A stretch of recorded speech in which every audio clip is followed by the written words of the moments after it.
ബൈബിളിലെ പഠിപ്പിക്കലുകൾക്കും വാഗ്ദാനങ്ങൾക്കും ജ്ഞാനത്തിനും മനസ്സിനെയും ഹൃദയത്തെയും ആത്മാവിനെയും സുഖപ്പെടുത്താനുള്ള ശക്തിയുണ്ടെന്ന വിശ്വാസത്തെ പ്രതിഫലിപ്പിക്കുന്നു. ദൈവവചനം ഒരു ഔഷധമാണ്. വൈദ്യശാസ്ത്രം ശാരീരിക ആരോഗ്യം പുനഃസ്ഥാപിക്കുന്നതുപോലെ ദൈവവചനവുമായി ഇടപഴകുന്നത് ആത്മീയ പുനഃസ്ഥാപനവും വൈകാരിക സമാധാനവും ജീവിതത്തിലെ വെല്ലുവിളികളിലൂടെ മാർഗനിർദ്ദേശവും കൈവരുത്തുമെന്ന് വിശ്വസിക്കുന്നു. ഈ സാമ്യത്തെ ഇതുപോലുള്ള വാക്യങ്ങൾ പിന്തുണയ്ക്കുന്നു.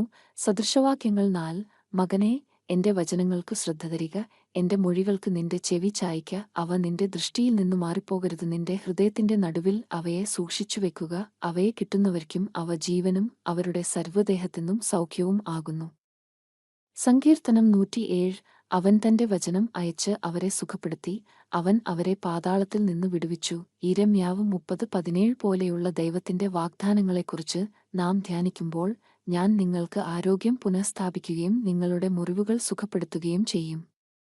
അത് നമ്മുടെ വിശ്വാസത്തെ ശക്തിപ്പെടുത്തുകയും സമാധാനം കൈവരുത്തുകയും വെല്ലുവിളികളെ തരണം ചെയ്യാൻ സഹായിക്കുകയും ചെയ്യുന്നു. വചനം ഉച്ചത്തിൽ സംസാരിക്കുകയും അതിന്റെ തത്വങ്ങൾ പ്രയോഗിക്കുകയും ചെയ്യുന്നത് ഉത്കണ്ഠ ശമിപ്പിക്കാനും പ്രത്യാശ പുതുക്കാനും വൈകാരികവും ആത്മീയവുമായ പുനഃസ്ഥാപനം കൊണ്ടുവരാനും കഴിയും. കൂടുതൽ വീഡിയോകൾ കാണാൻ ലൈക്ക്, ഷെയർ, സബ്സ്ക്രൈബ് ചെയ്യുക.